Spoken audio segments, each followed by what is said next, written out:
Everyone ready? Thank you for coming. I'm going to teach you a little bit about transparent florals. Talk louder. I'd rather talk loud than use that microphone. First, I'm going to go to the next slide, please. I'm going to introduce myself. I'm going to talk about the supplies we're going to be using. We're going to draw our first layer and paint it. And then we're going to let your petals dry completely. And I brought a couple of hair dryers if you guys need them. While your paintings are drying and while everyone's finishing up, I'm going to talk about how I've learned this and some different resources. And then at the end, we're going to do our second layer, and then we'll talk about final touches, which you'll probably do at home since there won't be that much time. All right. So for your supplies, you're going to need your paint. I have found that non-granulating paint works best for this.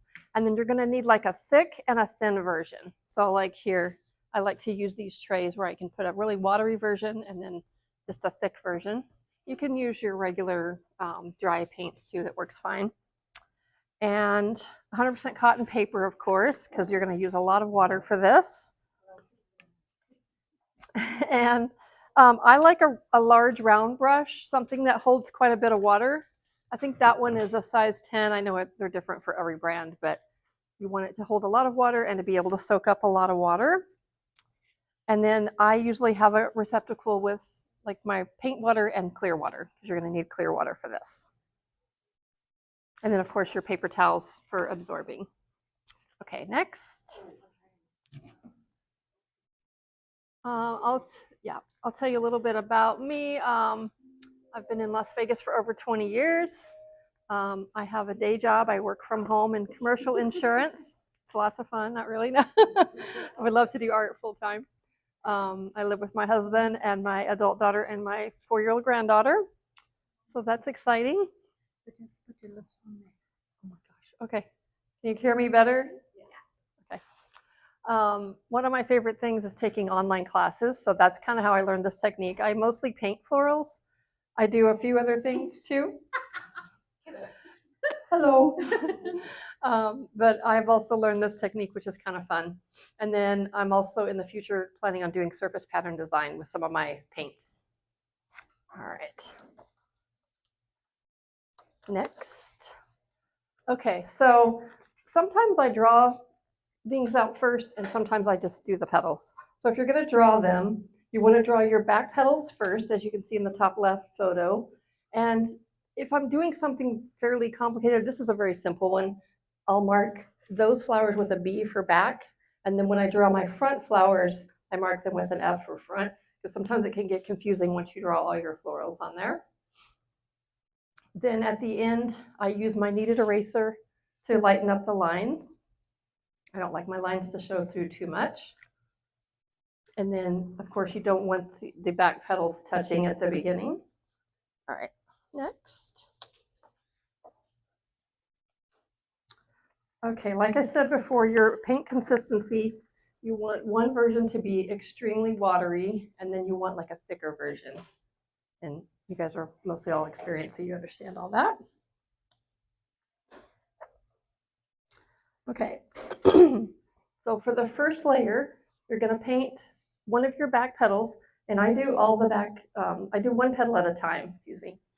And once you paint that watery petal, then you're going to take your thick paint and you drop it around the edge. And then once you've done that, you rinse your brush and dry it off really good. And then take clear water and just drop a whole lot of clear water in the middle, and you're going to see the thick paint just spread to the edge. And that makes you have a really crispy edge. Then you're going to rinse your brush again and dry it and soak up all that water and just leave that edge. Sometimes you have to do it a couple of times, like this time how it was too thick at the beginning. I had to do it a couple of times to get that edge a little bit lighter. This is the freehand petal that I did. Okay, next, please. Wait, I want to write. I have one question. Okay, go ahead. Okay, now this is considered transparency.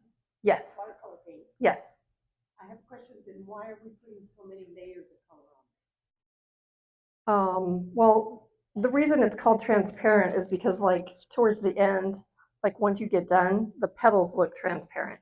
It may not meet the definition of transparent watercolors in the art world. I know what you're talking about. Yeah.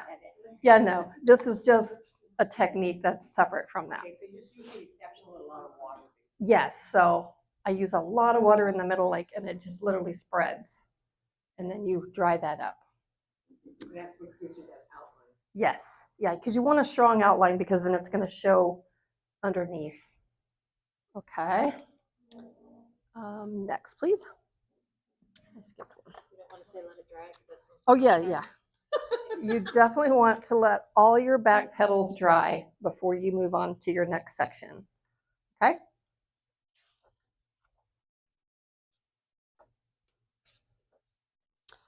Okay, while your petals are drying, I don't know how many of you are painting, but I do have a couple of hair dryers back here if you want to use them. I will talk to you about the resources, how I learned this technique.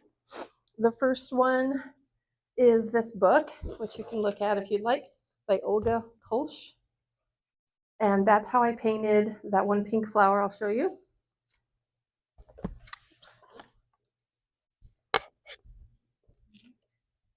Let's see here. So I use the book and she literally tells you step by step.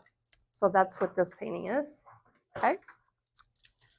And I do have some resources I'll pass out at the end. You don't have to write all this down. I wrote it down for you in case you want to purchase the book or use any of these techniques. Oh, and I looked this up yesterday and it's only $19.33 on Amazon. And they have a French and Spanish edition if anybody's interested. Yeah, French and Spanish.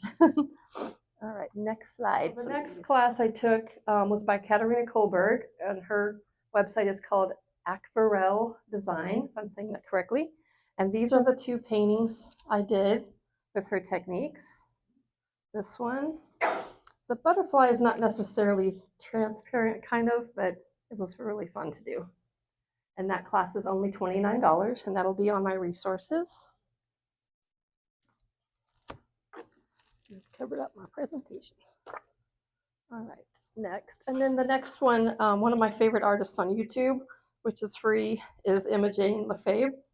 And she has a transparent class, but she has tons of watercolor floral classes. She's really great. And there's all kinds of other people on YouTube. You can just search transparent florals or transparent watercolor, and you can find a lot of things on YouTube. Also for color options. So I did this little sampler because a lot of times I'll use the same color, like a thin and thick version, but I also like to mix colors. So I kind of did some tests here. One of my favorites was opera pink and transparent orange. And I'll pass this around. You can see the orange edges. It looks really cool with the pink in the middle, but there's a lot of cool colors on here. I'll pass this around. You guys can look at it. So feel free to use your creativity and mix up your colors. All right, next slide. I put some kind of time killer slides in here because I wasn't sure if we needed drawing time. So one of my favorite artists is, she's Bonnie Christine. She's a surface pattern designer. She mostly designs wallpaper. And I found this online a couple of weeks ago, and I thought it was kind of cool. I use art for stress, for stress relief. It's supposed to help reduce cortisol levels, increases your memory. Yeah, it's medication. I've heard this a lot online lately that it really does calm you because sometimes life can get hectic. I know my household is hectic, so when my noisy granddaughter goes to bed, I go paint and it helps me. So I just thought she's a great artist. Yes, it really does.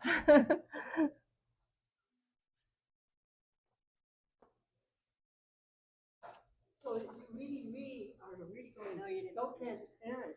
Yes. That everything shows through. Yes. So forth. Yeah. Right, right. Because I know we've had several shows that have transparent. Yeah, and I know. Their own division. Right. I see now. I should have looked it up, but there is a definition of actually transparent watercolor where it's not supposed to have granulation, and there's some other things. I'll look that up and I'll try to tell you guys next time. So the the front petals are done the same way with one exception.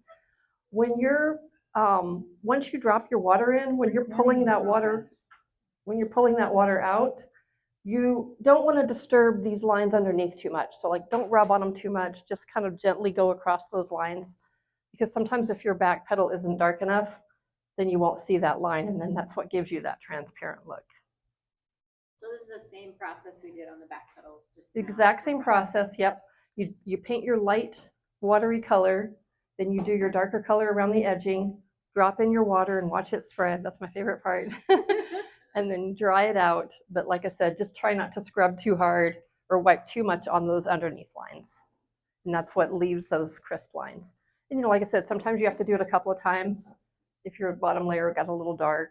And then as a last resort, you could go back when it dries and repaint the underneath to get that crisp line. You just don't want to do it too dark. You don't want it to be darker than the front pedal. Okay, next slide.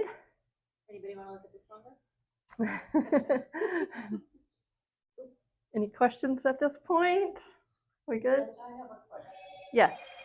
because I tend to paint pretty heavy. So in the bottom left picture, Yes. the purple that's very dark, Yes. would that eliminate it from being transparent? No, because this is when I dropped in the darker color around the edge before I drop in the water and before I dry it out. So it's still transparent, even though you can't really. Yeah, well, like I said, that's not the finished. Here's the finished right here. After I dry it out, so the edges aren't as, these kind of go in order, except for that last is a different, the pink one. So at the end, you're gonna want it to look kind of like this one, where the edges, they're still a little bit darker, but not like this. Okay, that's. Yeah, yeah. Thank you. No problem. All right. Just lift. Huh? Don't scrub, just. Yeah, don't scrub, just lift. That's perfect. Okay. Then, of course, at the end, I add my petals and my stems and some other flowers. You can add your marks to the center if you want them. I added some greenery and different marks that I like to add. So that's up to your own liking, whatever you like to do. Next, please. And then, and I've got some painting samples that I'll pass around too that I've done. That's okay. Okay, next. And then at the end, for those of you who know me, I love metallic paints. So it's just my thing. I've always loved sparkles. So at the end, I'll usually add a little bit of sparkles. I love adding gold to my dark green leaves. And I also brought my Lissy Linka favorite palette. It's a little bit pricey, but it's going to last forever. I've had it for a couple of years already, and it's still pretty good. And I have that on the resource handout as well. And Okay, so now you've got really dark, really tiny. yeah, those I did not do in, not really transparent. You know, this probably technically wouldn't be transparent because I did use a little bit of a Posca marker and a black pen, so to do my little embellishments. But like, I wanted to show you guys the transparency award this last show was, I don't know how to say the word, the temple. I'll say the Goguchi temple. Artist was Iris, right? Is that yours? Yeah, yeah. So that was our transparent award. And as you can see, it's just watercolor. This one right here. You can pass that around. That's our latest brochure, in case you haven't seen it. And I think that concludes everything. Anybody have any more questions? I can pass around my paintings that I've done. I'll show you guys up here real quick.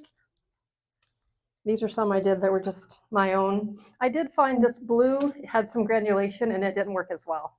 So that's why I kind of experiment with colors sometimes.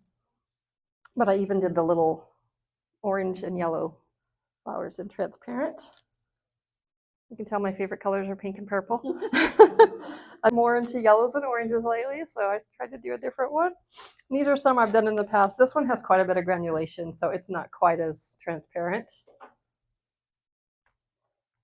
And then this one, it's all purple, and this one has the gold on the edges. A couple of them do, so I'll just put them up here and you guys can come look at them if you want. All right. Thank you, Tina. You're welcome.